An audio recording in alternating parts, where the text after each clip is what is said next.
हरे हरे कृष्ण कृष्ण प्रभु। हरे कृष्णा प्रभु जी, प्रणाम। हरे कृष्णा பிரபு ஜி ஒரு ஹரே கிருஷ்ண பிரபு ஜி அது हरे பக்தி சாஸ்திரி முடிச்சவங்க பக்தி வைபவ் படிக்கணுங்களா, ஃபாஸ்ட் ட்ராக் பக்தி சாஸ்திரி படிக்கணுங்களா பிரபு? பக்தி வைபவ், பக்தி சாஸ்திரி. இப்போ வந்து நம்ம வந்து இந்த லெவல் 2 இருக்கு இல்லையா, அது முடிச்சுட்டு பக்தி சாஸ்திரி, ப்ரீ பக்தி சாஸ்திரி முடிச்சுட்டு பக்தி சாஸ்திரி, அப்புறம் அந்த பக்தி சாஸ்திரி, அதுக்கப்புறம் பக்தி சாஸ்திரிக்கு அப்புறம் பக்தி வைபவ். இப்ப ஃபாஸ்ட் ட்ராக் எப்ப பண்ணணும் பிரபு? இது பக்தி சாஸ்திரி முடிச்ச உடனே நம்ம வந்து பக்தி வைபவ் பண்ணலாம். பக்தி வைபவ் இப்போ வந்து ஃபாஸ்ட் ட்ராக் பக்தி வைபவ் வந்து 2 வருஷத்துல முடிச்சிருவாங்க. அதனால பக்தி அது வந்து சாஸ்திரி சொல்லுங்க பிரபு. ஓகே. பக்தி சாஸ்திரி ஃபாஸ்ட் ட்ராக்கே வேற சிலபஸா பிரபு? அது வேற, பக்தி சாஸ்திரி வேற, பக்தி வைபவ் வேற. பக்தி இல்ல பக்தி வைபவ்ல சாஸ்திரி சொல்லுங்க. பக்தி சாஸ்திரியில ஃபாஸ்ட் ட்ராக் பண்றாங்கல்ல, இது பக்தி சாஸ்திரி முடிச்சவங்க அதை பண்ணணுமா? ஆமா, பக்தி சாஸ்திரி முடிச்சவங்க அது பண்ணணும். பக்தி சாஸ்திரி சர்டிபிகேட் இருந்ததுன்னா பக்தி வைபவ் பண்ணலாம். இப்போ இங்கிலீஷ்ல ஆரம்பிச்சிருக்காங்க. இப்போ அது வந்து டிசம்பர் 1ஆம் தேதியில இருந்து ஆரம்பிக்கும். ஓகே பிரபுஜி. ஹரே கிருஷ்ணா பிரபு. ஹரே ஜெகநாத் பிரபு. ஸோ இப்போ நம்ம வந்து எங்க இருக்கோம்? நம்ம எல்லாம் நம்ம வந்து பகவான் லீலைகள் இருக்கும் பிரபு. பகவான் லீலைகள் இருக்கோம். அவதாரங்களை பத்தி படிக்கிறோம். அதுல 16வது அவதாரம் பிருகுபதியை பத்தி படிச்சிட்டோம். அதாவது பரசுராமர் பத்தி பார்த்தாச்சு. இப்போ நம்ம படிச்சுட்டோம். நம்ம ஆமா, இப்போ நம்ம எதை பத்தி பார்க்க போறோம்? இன்னைக்கு எதை பத்தி பார்க்கிறோம்? 17வது பார்க்கிறோம். இல்ல இல்லையா? மாதாஜி, வியாசதேவர் பத்தி. ஆமா. சோ வியாசதேவர் பதம். ஆமா, 21வது பதம். வியாசதேவர் வந்து 17வது அவதாரம். சோ நமக்கு இந்த அவதாரங்களை பத்தி பேசும்போது வியாசதேவர் 17வது அவதாரமா இல்ல வந்து நிறைய அவதாரம் இருந்திருக்கிறதா? எப்படி இந்த அவதாரங்கள் சொல்லும்போது நம்ம வந்து எப்படி அதை எடுத்துக்கணும்? பகவானின் அவதாரங்கள்ல 17வது லிஸ்ட்ல வந்து வியாசதேவரா எப்படி? சோ இந்த அப்ப வந்து பாகவத்துல படிக்க போறோம் இல்லையா, நம்ம இந்த நிறைய அவதாரங்கள், எண்ணற்ற அவதாரங்கள் இல்லையா, அதுதான் வந்து நமக்கு தெரிஞ்சுக்கணும். எண்ணற்ற அவதாரங்கள் எடுத்திருக்காரு பகவான். இந்த குறிப்பிடத்தக்க முக்கிய அவதாரங்களில் முக்கிய அவதாரங்களை தான் நம்ம இந்த 3வது சாப்டர்ல வந்து பட்டியலிடுறோம். ஒவ்வொரு அவதாரங்களை பற்றி நம்ம பார்க்க முக்கிய அவதாரங்கள்ல. ஸோ 17வது அவதாரம் வந்து வியாசதேவர் அப்படின்னு நமக்கு தெரிகிறது. ஓகே. ஸோ ஒவ்வொரு அவதாரமும் எதனால தோன்றுகிறது அப்படின்னா அது காலம், இடம் மற்றும் சூழ்நிலைக்கு ஏற்பதான் இந்த அவதாரங்கள் எடுக்கிறார் பகவான். ஸோ இதுல பகவத்கீதையில வந்து எந்த ஸ்லோகத்துல நமக்கு சொல்றாரு பகவான்? ஞாபகம் இருக்காச்சோ? என்ன பிரபுஜி? பகவத்கீதையில பகவான் எப்பெல்லாம் அவதாரம் எடுப்பார் அப்படின்ட்டு சொல்லியிருக்காரு. அது ஞாபகம். 4வது அத்தியாயம் பிரபு. 4வது அத்தியாயத்துல 4வது அத்தியாயம் பரித்ராணாய சாதுனா தர்ம சம்ஸ்தான சம்பவாமி யுகே யுகே. 4.7 சொல்லியிருக்காரு. எது யதா தர்மஸ்யா கிளனே பவதி பாரதா இல்லையா, அது சொல்லியிருக்காரு. ஸோ எப்பொழுதெல்லாம் எங்கெல்லாம் வந்து தர்மம் வந்து விளைகிறதோ அங்கெல்லாம் நான் வந்து தோன்றுவேன். அப்பொழுதெல்லாம் நான் தோன்றுவேன், அங்கெல்லாம் நான் தோன்றுவேன் சொல்லியிருக்காரு. அதே மாதிரி பரித்ராணாய சாது நாம், அதுல என்ன அர்த்தம் என்ன சொல்றாரு அவரு? தூய பக்தர்களை காக்கவும். யாரை அழிப்பார் அவரு? அநீதி செய்பவர்களை, துஷ்டர்களை அழிக்கவும் அவர் வந்து அப்படி அவங்க 2 பேரும் அழிச்சிட்டு பக்தர்களை காப்பாற்றும் போது என்ன நடக்குது? That is principles of religion. That is நீதி தர்மத்தை மீண்டும் நிலைக்க வைக்கிறதுக்கு பகவான் தோன்றுகிறார். எப்போ? எல்லா யுகத்திலையும் தோன்றிக்கிட்டே இருக்காரு அவர், எப்பொழுதும் தோன்றிக்கிட்டே இருக்காரு அப்படின்ட்டு நம்ம பார்க்கிறோம். இப்போ நம்ம ஸ்லோகம் பார்க்கலாம். இன்னைக்கு யாரு படிக்கிறீங்க ஸ்லோகம்? நான் படிக்கிறேன் பிரபு. ஓகே மாதாஜி, நீங்க படிங்க, நான் ஷேர் பண்ணிடுறேன்.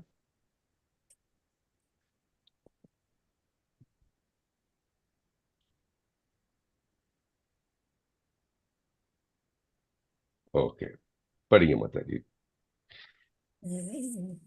இது 21 तद सप्ततो सद सप्तते जात साद्वद्यायं प्रसारतात् सर्व सक्रवेदेतरोसाः दृष्ट्वा पुंसोऽल्पमदसा ஓகே, மொழிபெயர்ப்பும் தேஜசக படிச்சிருங்க. ஓகே, தத அதன் பிறகு மொழிபெயர் சப்தசே மொழி ஹரே கிருஷ்ணா, மொழிபெயர்ப்பு மட்டும் படிங்க மாதாஜி. சதக அதன் பிறகு மொழிபெயர்ப்பு மட்டும் படிச்சிருங்க. அதன் சப்தசே 17வது அவதாரத்தில் ஜாத்த அவதரித்தார். மொழிபெயர்ப்பு சத்யவதாம் படி. மொழிபெயர்ப்பு. மொழிபெயர்ப்பு. அதன் பிறகு பகவானின் 17வது அவதாரத்தில் ஸ்ரீல வியாசதேவர் தோன்றினார். அவர் பராச்சர முனிவருக்கும் சத்தியவதிக்கும் புத்திரராக அவதரித்தார். பொதுவாக மக்கள் குறைந்த உள்ளவர்களாக இருப்பதைக் கண்ட அவர் ஒரு வேதத்தை பல கிளைகளாகவும் உபகிளைகளாகவும் பிரித்தார். ஹரே கிருஷ்ணா மாதாஜி, தேங்க்யூ. ஸோ இப்போ நம்ம என்ன நமக்கு தெரியறது, என்ன சொல்றாங்க? சதா சப்ததசே ஜாதः சத்யவதீன் பராசர சக்ரே வேத தரோசாக திருஷ்டுவ பும்சோ அல்பமேதஷா. ஸோ அவர் என்ன சொல்றதுல 17 அவதாரமாக வியாசதேவர் யாருக்கு பிறக்கிறார்? அவர் பராசர முனி அவர்களுக்கு பிறக்கிறார் அப்படின்னு சொல்றாங்க. அவர் என்ன, அவருடைய தௌத்தியம் என்ன? பிறந்த பொழுது வேதங்கள் பாத்தீங்கன்னா முன்ன ஒரே வேதம் தான் இருந்தது. அந்த வேதங்களை பிரித்து சின்ன சின்ன பிரான்ச்சஸ் ஆக்கி அதை மக்களுக்கு அளித்தார் அப்படின்னு சொல்றாங்க. வேதங்கள் ஒரே ஒரு வேதமா இருந்தத ஏன் 4 வேதமாக்குனாங்க தெரியுமா? ஊகிக்க முடியுமா உங்களுக்கு? மக்கள் எளிதாக படிக்கிறதுக்காக எளிதாக படிக்க. ஆமா. சோ எல்லாரும் புரிஞ்சுக்கணுங்கிறதுக்காக. ஆமா. என்ன காரணம் அப்படின்னா கலியுகம் கலியுகம் பிறந்துருச்சு. இப்ப கலியுகத்துல பாத்தீங்கன்னா மக்களுடைய நிலை என்ன? அவர்கள் பார்த்திருக்கோம் மந்த புத்தி அப்படின்ட்டு. அப்படின்னா மக்களுக்கு அந்த ஞானம் குறைவு இல்லையா, குறைந்திருக்கும். அவங்க ரெண்டு என்னெல்லாம் நமக்கு தெரியும், அவங்களுடைய வாழ்நாளும் குறைந்தது,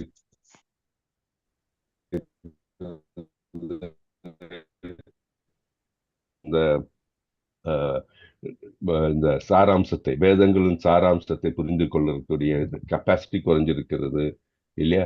அவர்களுடைய திறன்கள் எல்லாம் குறைந்திருக்குது, சண்டை போடுறது, அவங்க அட்டென்ஷன் டைவர்ட், இதுதான் கலியுகத்துல ட்ரெண்ட். சோம்பேறிகளா இருப்பாங்க. ஸோ அந்த நிலை. ஸோ அப்பனா வியாசரோட உத்தேசம் என்னன்னா எல்லாருக்கும் வேதங்களின் சாராம்சங்கள், வேதங்கள் குறிப்பிட்டுள்ள கருத்துக்கள் எல்லாம் எல்லாரையும் சென்று அடைய வேண்டும் என்பதற்காகவும் வேத ஞானம் அழியாமல் இருக்கணும் அப்படின்றதுக்காகவும் அவர் வேதங்களை பிரித்தார். ஸோ அப்படி பண்ணும்போது என்ன ஆகுது, முன்னெல்லாம் பார்த்தீங்கன்னா இந்த வேதங்களை நன்றாக புரிந்து கொள்ள வேண்டும் என்றால் நல்ல அறிவு இருக்க வேண்டும். ஸோ நம்ம இந்த வர்ணாசிரமத்தில் பார்க்கும்போது பிராமணர்கள் இந்த வேதங்களை நன்றாக புரிந்து கொண்டு மற்றவர்களுக்கு எடுத்துரைக்கக்கூடிய திறன் இருந்தது. மக்களுக்கும் அதை புரிந்து கொள்ளக்கூடிய திறன் இருந்தது மற்ற காலகட்டங்கள்லாம். ஆனால் கலியுகத்துல எல்லாம் மங்கி போச்சு. இந்த காலகட்டத்துல பாத்தீங்கன்னா ஒரு உயர்ந்த பிராமணன் சொல்றதுக்கு பாத்தீங்கன்னா அவ்வளவு பேரு கிடையாது. ஏன்னா பிராமண குடும்பத்தில் பிறந்தால் கூட என்ன பண்றாங்க, அவர்கள் வேத வழியில் பின்பற்றாமலும், நம்ம இந்த பிறப்பால் பிராமணன் இருந்தால் கூட எல்லாம் திவிஜபந்துவா இருக்காங்க. என்ன பிறப்பால் பிராமணன் தவிர அவங்க பிராமணிக்கல் குவாலிட்டிஸ் பாத்தீங்கன்னா இல்லாம நிலையில இருக்கிறது நம்ம பாக்குறோம் இப்போ. அப்படி இருக்கும்பொழுது எல்லாருக்கும் இந்த வேதங்கள் கருத்தை சென்றடைய வேண்டும் என்பதற்காக வேதங்களை பிரித்தார். 4 பிரித்தார். எவ்வளவு வேதங்களை பிரித்தாரு ஞாபகம் கொஞ்சம்? எவ்வளவு வேதங்கள்? 4 வேதங்கள். முன்ன பாத்தீங்கன்னா ஏக வேதம், ஒரே வேதம் தான் இருந்தது. அதை வந்து 4ஆக பிரித்தார். அதுக்கப்புறம் வந்து என்ன வந்தது, உபனிஷத்ஸ், அப்புறம் மகாபாரதம் இல்லையா, இந்த மாதிரி வந்து அதுக்கப்புறம் வந்து வியாசர் வந்து நமக்கு அளித்திருக்கிறார். ஏன்னா மக்களுக்கு எளிதாக புரிந்து கொள்ள வேண்டும் என்பது, அது வந்து அவருடைய ஒரு கருணை செயல் நமக்கு இல்லையா. வியாசர் மட்டும் இல்லைன்னா எல்லாருக்கும் வந்து இந்த வேதத்தின் கருத்துக்களை வந்து புரிந்து கொள்ளாத நிலையில் இருந்திருக்கும். இது நம்ம பார்க்கிறோம் நம்ம. ஸோ வேத மொழியும் பாடமும் சாதாரண மனிதர்களுக்கு எளிதாக சென்றடையறதுக்கு அவருக்கு இந்த வியாசர் வந்து பிரித்து கொடுத்திருக்கிறார் நமக்கு அப்படின்ட்டு நம்ம தெரிஞ்சுக்கிறோம். ஸோ இந்த ரிக்வேதம் அப்படின்னு பார்த்தா என்னன்னா அதுல ஸ்தோத்திரங்கள் இருக்கும். அதே மாதிரி எஜுர்வேதத்துல பார்த்தீங்கன்னா யாக முறைகள் இருக்கும். சாம வேதத்துல பார்த்தீங்கன்னா இசை பாடல்கள். இந்த சாமவேதம் வந்து ரிக்வேதத்துடைய அந்த ஸ்தோத்திரங்கள் எல்லாம் இசை வழியாகவும் பாடல் வழியாகவும் வருது. அதனால்தான் வந்து யாகசாலைகள்ல இந்த யாகம் பண்ற டைம்ல எல்லாம் இந்த வேதங்கள் சாமவேதம் சொல்லும் போது அதற்கு தனியா ஒரு பிரீஸ்ட் இருப்பார். அவர் தான் உத்காத வத்தியார் அப்படின்னு சொல்லுவாங்க. அவங்க என்ன பண்ணுவாங்கன்னா அவருடைய இந்த வேதங்களை வந்து அந்த இசை வழியாக பாடல் வழியாக பாடுவார். ஸோ யாகத்துல ரொம்ப முக்கியம். சாமவேதம் பாடும்போது அதுக்கு வந்து அவங்கள உத்காத பிரீஸ்ட் அப்படின்னு சொல்லுவோம் நம்ம. அப்புறம் அதர்வ வேதத்துல நமக்கு என்ன தெரியும்னா ப்ராக்டிக்கல் நாலேஜ், நம்ம வாழ்க்கைக்கு வேண்டிய காரியங்கள், சிகிச்சை, அப்புறம் சடங்குகள், வீட்டு சடங்குகள், சமூக நலன், அதெல்லாம் ஆன்மீக பாதுகாப்பு, இதெல்லாம் வந்து பாத்தீங்கன்னா ஆயுர்வேதம், இதெல்லாம் வந்து அதர்வ வேதத்துல நம்ம பார்ப்போம். ஸோ அதனால அந்த மாதிரி நம்ம கழித்திருக்கிறார். ஸோ நம்ம நீங்க சொன்ன மாதிரி வேதங்கள்னால உபனிஷத்து எவ்வளோன்னா 108 உபனிஷத்து இருக்கு. ஈச உபனிஷத்து இதெல்லாம் அதுல வரும். அப்புறம் புராணங்கள் என்ன 18 புராணங்கள் வருவது. ஸோ இதை நம்ம பார்த்துருக்கோம் நம்ம. ஸோ வேதங்கள் அப்படின்னா அது வந்து அறிவியல், தட் இஸ் வாழ்க்கை நெறிமுறைகள் எல்லாம் வந்து யார் அளித்திருக்கிறார்? மனிதனாகவா? கிடையாது. வேதங்கள்லாம் அபாருஷ்யா அப்படின்னு சொன்னா பகவானே நமக்கு அளித்திருக்கிறார். ஆமா. ஸோ ஆமா, பகவானின் வாயிலிருந்து வந்தது அது. அதனாலதான் அபாருஷ்யா அப்படின்னு சொல்றோம் நம்ம. ஸோ வேதங்கள்லாம் அறிவியல். ஸோ உபனிஷதுகள் அப்படின்னா அது தத்துவங்கள். அப்புறம் புராணங்கள் அப்படின்னா கதை வழியாகவும் ஹிஸ்டரிக்கல் ஈவெண்ட் அதெல்லாம் வந்து புராணங்கள். ஸோ இந்த மாதிரி நமக்கு பிரித்து நமக்கு அளிக்கும் போது என்ன ஆகுதுன்னா எல்லா மனிதர்களுக்கும் எளிதாக புரியும்படி இருக்கிறது. ராமாயணம் மகாபாரதம் அப்சல்யூட்லி, ராமாயணம் மகாபாரதம் எல்லாம். ஸோ மகாபாரதம்லாம் நமக்கு பகவத்கீதையே அளிச்சிருக்கிறார் இல்லையா.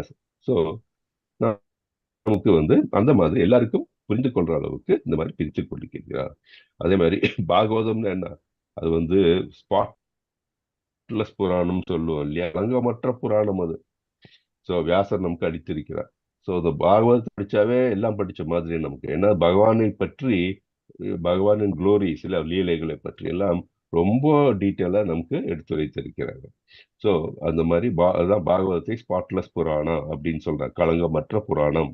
அதுதான் நம்ம இப்போ பார்த்துட்டு இருக்கோம். ஒவ்வொரு அத்தியாயமா நம்ம பார்த்துட்டு இருக்கோம், ஒவ்வொரு ஸ்லோகமா பார்த்துட்டு இருக்கோம். எல்லா வேதங்களுடைய மூலம் பார்த்தீங்கன்னா எசன்ஸ் இருக்கு இல்லையா, அது வந்து Bhagavatam. Essence of all Vedas, மூலம் இல்லை, எசன்ஸ் ஆஃப் ஆல் வேதாஸ் வந்து பார்த்தீங்கன்னா அது பாகவதம். ஸோ இந்த கலியுகத்துக்கு வந்து மக்களை வந்து அவர்களுடைய இந்த வீழ்ச்சியிலிருந்து காப்பாற்றுவதற்கு பாகவதம் வந்து ரொம்ப அதுதான் ஒரு உண்மையாக பெரிய மார்க்கமானது. அது பகவத்கீதை, பாகவதம் எல்லாம் நம்ம தெரிந்து கொள்ளும் போது வீழ்ச்சியிலிருந்து நாம் வந்து விடுபடலாம் அப்படின்னு நம்ம பார்க்கிறோம். ஸோ நம்ம வந்து பார்த்தோம், நம்ம இந்த காலகட்டத்தில் வந்து ஒரு பிராமணர் இல்லை, அதே மாதிரி மற்ற வர்ணங்கள்ல இருக்கிற வர்ணாசிரமத்தில் இருக்கவங்க பார்த்தீங்கன்னா யாருமே அந்த வர்ணாசிரம கொள்கைகளை வந்து தர்மத்தை பின்பற்றுவதில்லை. எப்படி நமக்கே தெரியுது, நிறைய சம்ஸ்காரம் இருக்கு இல்லையா, சம்ஸ்காரங்களை பின்பற்றுவோமா? அதுவும் கிடையாது. 16 சம்ஸ்காரங்கள் இருக்கிறது இல்லையா.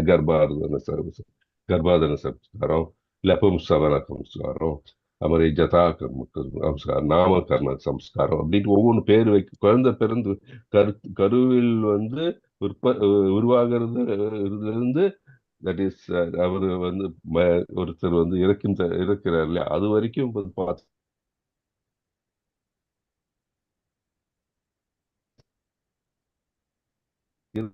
16 வகையான சம்ஸ்காரங்கள் இருக்கு. அதெல்லாம் யாரும் இப்போ அந்த மாதிரி உடலும் வந்து தூய்மைப்படுகிறது. அதே மாதிரி இந்த நெகட்டிவ் இன்ஃப்ளூயன்சஸ் சொல்லுவாங்க இல்லையா, அதுல இருந்து நாம் விடுபடுவோம், எல்லாரும் விடுபட்டு இருப்போம். அதே மாதிரி நம்மளுடைய வாழ்க்கைக்கு தளம் இல்லையா, அடித்தளம் ஸ்ட்ராங் ஃபவுண்டேஷனா இருக்கிறது. அதே மாதிரி நம்ம உன்னத நாலேஜ், ஒரு ஹையர் நாலேஜ், ஸ்பிரிச்சுவல் நாலேஜ் எல்லாம் நமக்கு வரும். அப்புறம் தர்மம், வேல்யூஸ் இதெல்லாம் இருக்கும். அது நம்மளுடைய கடமை என்ன, ரெஸ்பான்சிபிலிட்டி என்ன, இதெல்லாம் வந்து இந்த சம்ஸ்காரங்களை ஃபாலோ பண்ணும்போது நமக்கு ஆட்டோமேட்டிக்கா வரும். ஆனால் வந்து நாளடைவில் இந்த கலியுகத்தில் வந்து அதெல்லாம் வந்து மங்கி விட்டது. ஸோ அதனாலதான் நமக்கு வியாசர் வந்து அவர் நமக்கு தோன்றி அவர் நமக்கு இதை நமக்கு அளித்துள்ளார். வேதங்கள்ல இருந்து உபநிஷத்து எல்லாம் அவர் நமக்கு அளித்துள்ளார். ஸோ அதனாலதான் வியாசரை வந்து பகவான் கருணை வடிவம் அப்படின்னு சொல்றோம் நம்ம. இப்போ வியாசர் வந்து கிருஷ்ணருடைய அவதாரமா இல்லையா, என்ன நினைக்கிறீங்க? ஆமா ஆமா ஆமா பிரபு. ஆமா, என்ன அவதாரம்? சத்தியாவேஷ அவதாரம் அப்படின்னு சொல்லுவோம். பகவானுடைய சத்தியாவேஷ அவதாரம் வந்து வியாசர் அப்படின்னு நம்ம தெரிஞ்சுக்கிறோம். அதனால வந்து இந்த நமக்கு இதுல நமக்கு என்ன மெசேஜ், வியாசருடைய வாழ்க்கையில இருந்து இந்த ஸ்லோகத்துல இருந்து நமக்கு என்ன மெசேஜ் அப்படின்னு பாத்தீங்கன்னா, தெய்வீக அறிவு வந்து பாதுகாக்கப்பட வேண்டும். அப்புறம் அதை எப்படி நம்ம மக்களுக்கு சென்றடைய வைக்கணும்? நம்ம இந்த ப்ரீச்சர்ஸ் இல்ல தலைவர்கள் எல்லாம் என்ன பண்ணணும்னா, தங்களுடைய டிசைபிள்ஸ் இல்ல வந்து தங்களை சான்றவர்களுக்கு அவர்களுக்கு எப்படி புரிய வைக்க முடியுமோ அந்த மாதிரி புரிய வைக்கணும். ஸோ ப்ரீச்சர்ஸ் நம்மளாம் வந்து இப்போ பாகவதம் படிக்கிறோம்னா, நம்மளும் வந்து பாகவதோடைய பிரின்சிபல்ஸ், அதே மாதிரி வந்து பகவானை பற்றியுள்ள கருத்துக்கள் எல்லாம் மற்றவர்களுக்கு அவர்களுக்கு புரியிற மாதிரி நம்ம எடுத்துரைக்க வேண்டும். அதே சமயத்துல பகவான் என்ன சொல்லியிருக்காரோ அதை டைல்யூட்டே பண்ணக்கூடாது. பகவான் என்ன சொல்லியிருக்காரோ, நம்ம குருக்கள் நமக்கு என்ன சொல்லி கொடுத்திருக்காங்களோ அதை நம்ம மாயம் கலக்காமல், தட் இஸ் கலப்படம் இல்லாமல் மற்றவர்களுக்கு எடுத்து வேண்டும். அதே மாதிரி நமக்கு வந்து வியாசருடைய இறக்கத்தால் தான் நமக்கு அளிச்சிருக்கிறார் இல்லையா. அவர் இதெல்லாம் வந்து வேதங்களை மட்டும் இல்லாம உபநிஷத்து எல்லாம், தட் இஸ் இந்த புராணங்கள்லாம் அளித்திருக்கிறார். ஏன்னா அவருடைய இறக்க குணம் இருக்கிறதுனால. அதனால அவருடைய அதே மாதிரி நமக்கும் வந்து இறக்க குணம் இருக்கணும். மற்றவர்களுக்கு பாகவதத்தையும் சரி, நம்மளுடைய பகவானின் கருத்துக்களை எல்லாம் நம்ம எடுத்து வைக்கிறது வந்து நமக்கு வந்து இறக்க குணம் இருக்கணும். மற்றவர்களுக்கு வந்து இந்த கருத்துக்கள் சென்றடையக்கூடியதுக்கு நம்மளும் ஏதுவாக இருக்க வேண்டும், ப்ரீச் பண்ணணும். அதே மாதிரி நம்ம ப்ரீச் பண்ணா என்ன பண்ணணும், நம்ம வந்து இந்த வேதங்களை பற்றி தெரிஞ்சுக்கணும், பாகவத அட்டென்ட் பண்ணணும், பகவத்கீதை தெரிஞ்சுக்கணும், சைத்தன்ய சரிதாமிர்தம் தெரிஞ்சுக்கணும், அதே மாதிரி பிரபுதவாத புக்ஸ் படிச்சுக்கணும். ஸோ நம்மளும் அதை பற்றி தெரிஞ்சுக்கிட்டு மற்றவர்களுக்கும் அது அவர்களுக்கு அந்த உண்மைகளை அணுகக்கூடிய வகையில நம்ம எடுத்து வைக்க வேண்டும். ஸோ வியாசன் வாழ்க்கையை நாம் வந்து பின்பற்ற வேண்டும். நம்ம ஒவ்வொருத்தரும் வந்து இந்த கடமையை செய்ய வேண்டும். அதே மாதிரி அதுக்குதான் நமக்கு இஸ்கான் வந்து வழிவகுத்திருக்கிறது இல்லையா. ஸோ ஒவ்வொருத்தரும் நம்ம இஸ்கான் பயன்பெற்று நம்ம எல்லாருக்கும் பகவானின் கருத்துக்களை எல்லாருக்கும் எடுத்துரைக்க வேண்டும், சேவை செய்ய வேண்டும் அப்படின்னு நமக்கு தெரியும். ஸோ நமக்கு இதில் சுருக்க சொல்ல போனா, வியாசருடைய வாழ்க்கையை மாதிரியாக எடுத்துக்கொண்டு நம்ம வேதங்களையும் அதன் கருத்துக்களையும் எல்லாருக்கும் புரிகிற மாதிரி எல்லாருடையிலும் நம்ம எடுத்து செல்ல வேண்டும், சேவை செய்ய வேண்டும், குருக்களுக்கு சேவை செய்ய வேண்டும் அப்படின்ட்டு நமக்கு தெரியணும். அதே மாதிரி குருக்களுக்கு மட்டுமில்ல, எல்லா வைஷ்ணவர்களுக்கும் வந்து நம்ம செய்ய வேண்டும். இதுதான் வந்து இந்த ஸ்லோகத்தின் சாராம்சம். ஹரே கிருஷ்ணா. இதுல ஏதாச்சும் நீங்க உங்க கருத்து இல்ல ஏதாச்சும் நீங்க சொல்ல விரும்புறீங்களா? ஹரே கிருஷ்ணா பிரபுஜி. ஹரே கிருஷ்ணா பிரபு. சம்ஸ்காரம்ன்றது சடங்குகளா? ஆமா, தட் இஸ் ஒவ்வொரு சடங்கு சொல்ற தட் இஸ் நம்ம வந்து ஒவ்வொரு இதுக்கும் வந்து செய்ய வேண்டிய முறைகள் இருக்குது. அது பார்த்து நேரம் காலம் எப்படி செய்ய வேண்டும், அதுக்கு எல்லாத்துக்கும் ஒரு இது இருக்கு, ஒரு வரைமுறை இருக்கு. அந்த வரைமுறையை நம்ம கடைபிடிக்க வேண்டும்.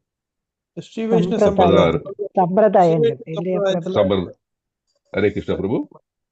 ஸ்ரீ வைஷ்ணவ சம்பிரதாயத்துல பஞ்ச சம்ஸ்காரம் பண்றாங்களா, அதே மாதிரி தானுங்களா? அதனுடைய அடக்கமா இது? அதனாலதான் அதுதான்.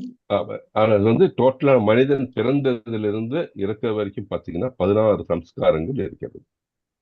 அது வேணா குரூப்ல போடுறேன் இது என்னன்ட்டு 16 சம்ஸ்காரங்கள் இருக்கிறது. ஹரே கிருஷ்ண பிரபு. ஹரே கிருஷ்ணா ஹரே கிருஷ்ணா.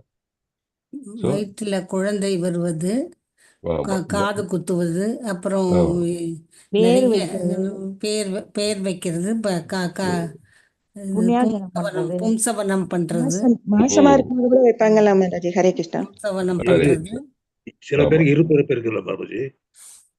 அதான் உபன்யாயம், அதான் உபன்யாயம் சொல்றது. இருப்பிறப்பு உபன்யாயம் அதான் உபன்யாயம் பூணூல் பூணூல் போடுறது.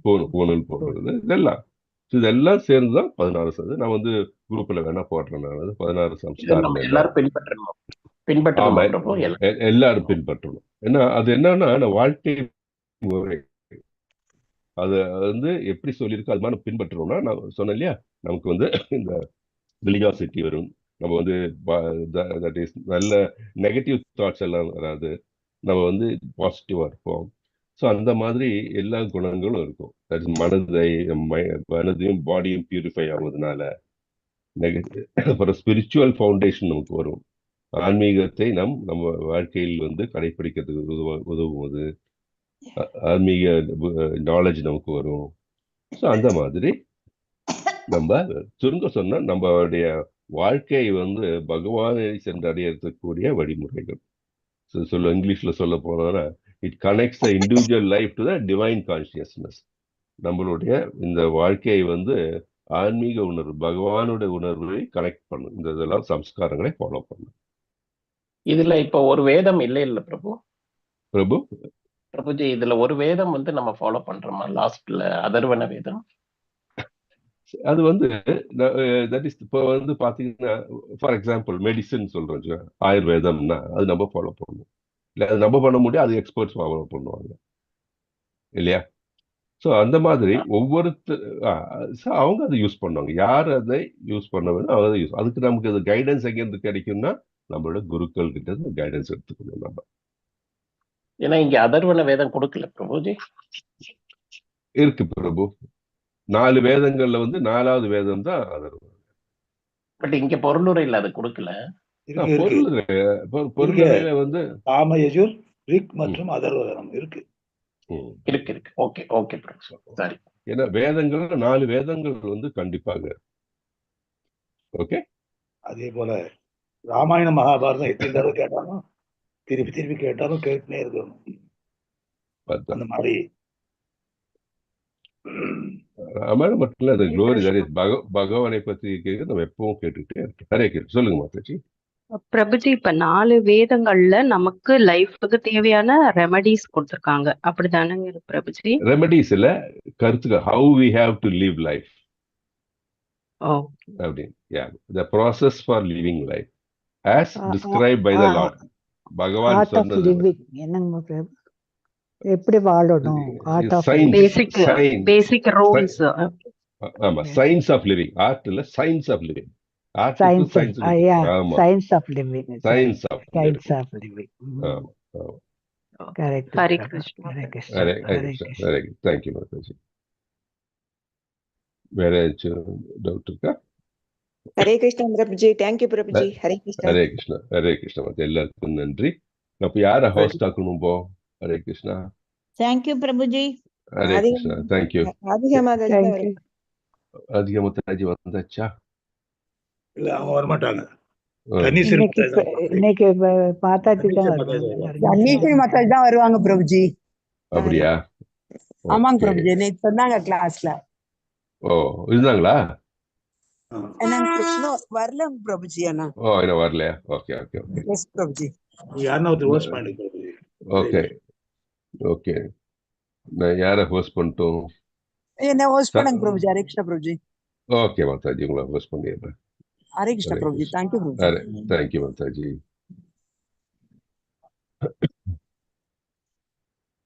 எங்க விஜயகுமாரி மாதாஜி எங்க இருக்கீங்க? கை தூக்கணும்.